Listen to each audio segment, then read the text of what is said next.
Hello hi good morning सर्वांना, शुभ दुपार. तर आता आम्ही आलो गावात. तर माझे पप्पा बोलतात की जावाई असावं तर असा. आता खरंच तर पाहूया आज जावाईने गावाला जाऊन सासरवाडीला काय काय केलं. तर इथं पाहू शकता पेरू काढून दिले, पेरू खाल्ले आम्ही, छान गोड गोड असे ताजे ताजे पेरू खाल्ले. त्याच्यानंतरला जावाईने भरलं शेतात पाणी. इथं लावली होती मका. तर मकाला पहिल्यांदा यांनी शेतामध्ये काम केलं, कारण का यांनी कधीच कारण का ते मुंबईला राहतात, त्याच्यामुळे त्यांचा जन्मच मुंबईला झाला, त्याच्यामुळे त्यांना शेतातलं काहीच येत नाही. पण फर्स्ट टाइम त्यांनी शेताला पाणी भरलेलं आहे.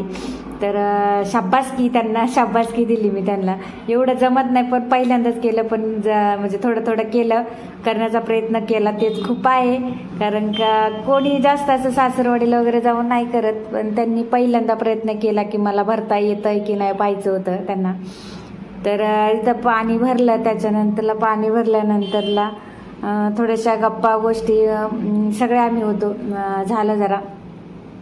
तर त्यानंतरला पाणी भरल्यानंतरला मजाक मस्ती चालली होती, भरपूर मस्ती केली आम्ही तिथं.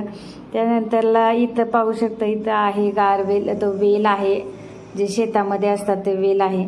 तर त्याच्यानंतरला इथं पाहू शकता आम्ही चाललो होतो घरी चाललेलो होतो. तर आम्हाला इथं मध्येच ह्या झुडपामध्ये काहीतरी दिसलं. तर तुम्ही कमेंट्स करून सांगा काय दिसलं असेल, कशासाठी आम्ही तिथं थांबलो होतो.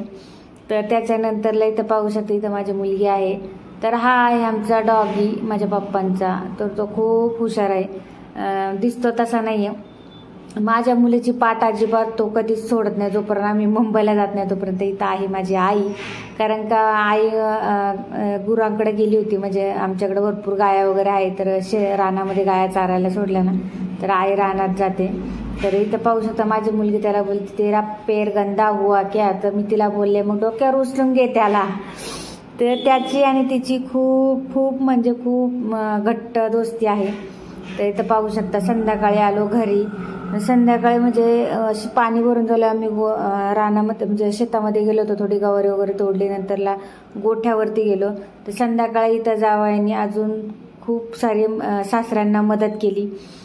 बाहेर सोयाबीन होतं, ते सोयाबीन घरात आणायला मदत केली, भरू पण लागले आणि आणू पण लागले, कारण का त्यांना खूप आवडतं, केलं त्यांनी. तर त्यानंतरला चालवली सासऱ्यांची गाडी. तर म्हणजे आमची गाडी त्यांना येतीच, 4 व्हीलर येते त्यांना, पण क्रुझर गाडी ही त्यांनी पहिल्यांदाच चालवली. तर क्रुझर गाडी चालवली आणि म्हणजे गावचे रस्ते थोडे कसे आहे, फर्स्ट टाइम पहिल्यांदा गाडी त्यांनी हातात घेतली, चालवली घाबरत. म्हणजे गाडी सेम असते पण थोडंसं वेगवेगळं, प्रत्येक गाडीचं वेगवेगळं हे असतं, ते चालवण्याचं घेर वेगवेगळे असतात. तर इथं पाहू शकता इथं. आणि आमच्या गावाकडे कसे पप्पांकडे जायला ना रस्ता थोडासा छोटा आहे, त्याच्यामुळे थोडासा प्रॉब्लेम होतो. तर इथं आम्ही घरी चाललो होतो, आम्ही गेलो होतो बाहेर. तर ते बोलले जाता की मला थोडीशी गाडी चालवायची आहे, मला पाहू येते का. तर पाहू शकता इथं आहे आमचं हे घरी जाताना हे जे आहे शेतीच आहे आमच्याकडं, पूर्ण म्हणजे रानच आहे. आम्ही डोंगरामध्ये राहतो, त्याच्यामुळे आमच्या इकडं वाघ बिबटे वाघ असतात, रानटी सगळे प्राणी आमच्याकडे असतात, त्याच्यामुळे त्याचा काय पाहण्याचं हेच नाहीये. तर आम्ही घरी चाललो तर पाहू शकता.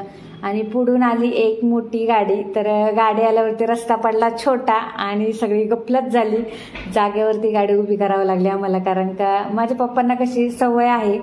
आता आमची गाडी थोडी छोटी आहे आणि ही गाडी थोडी पुढून आलेली गाडी ती मोठी होती.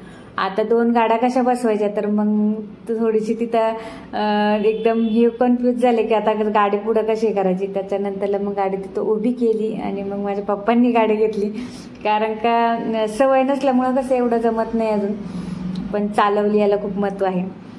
पहिल्यांदा मी ही गाडी चालवायची, पण माझं लग्न झाल्यापासनं गाडीला आपण हात लावत नाही, कारण का गाडी आमच्याकडे नव्हतीच, त्याच्यामुळे गाडी चालवायचा प्रश्नच येत नव्हता, कारण का सासरे आमच्याकडे कोणाकडे गाडीच नाहीये.